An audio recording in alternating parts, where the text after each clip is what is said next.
is Martha Bird, and I specialize in sculptural basketry.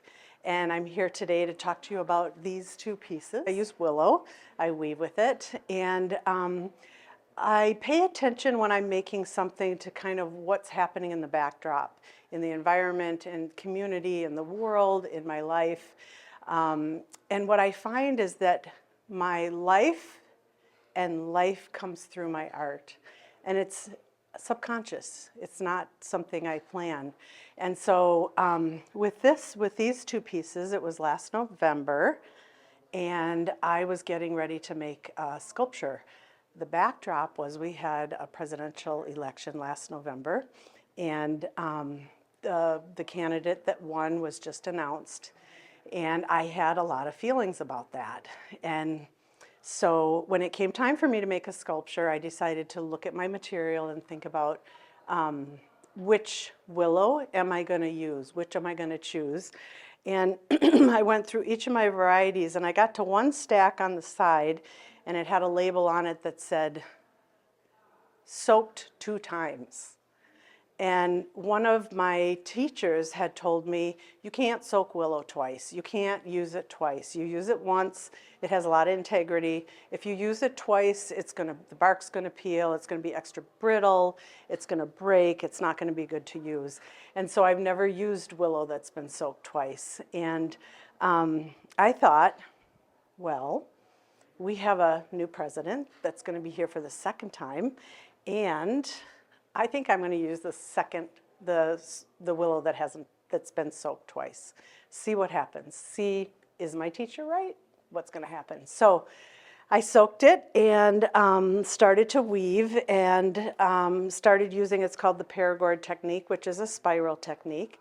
And I started weaving this one first up towards the top, and I was weaving and adding, and part of what I do is I just listen internally. What do I want to do? What am I curious about? Like with the material, I'm feeling the tension in my hands. I'm watching what's happening to it. And so I'm just doing that as I'm weaving, and it was getting longer and longer and longer and longer. And it went about halfway down the studio. It was really long. And so I stood back and I thought, I wonder what I'm going to do with this. And so I stood back and looked at it, and I saw kind of a curve in one area. And I thought, I wonder what would happen if I took that tail end down here and followed that curve and just let it curve where it wants to go. And so I picked it up and I brought it over, and the whole thing fell apart. And I was like, oh, shoot. You know, I started out as a functional basket maker, and you want integrity and tension and things to be solid and hold together so it can carry things. So when I watched it fall apart, I thought, well, now what am I going to do with that? And so again, it's looking at the piece and what does it seem like it wants to do. So I started on this one. And so this is a Japanese eye closure that I use quite a bit, and I'll use that to help hold the piece in place so that it doesn't, you know, it's a way to hold things together. So I have a lot of fun doing those. So I just paid attention to what was pleasurable to do, and you know, wove things and braided them and did the closures, and that piece ended, and that's the one that I ended with. And this one it was initially a full piece that was all together and went all the way around. But over time, what has happened is that it didn't have integrity, and it's falling apart.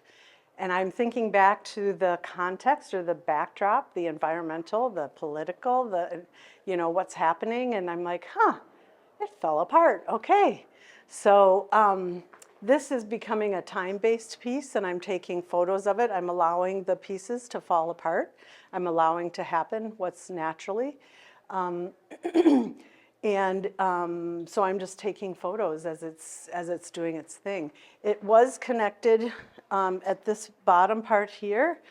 So if you can imagine that, you know, coming longer. And this piece is called Tail's End, and it's T-A-L-E, like story, Tail's End. And then this piece is entitled Rooted and Rising. And so it fit to me that they kind of belong together, yet they're separate. So this one has found a new home. It's been purchased, and it's finding its new home next week. And so I wanted to be able to talk to people about that.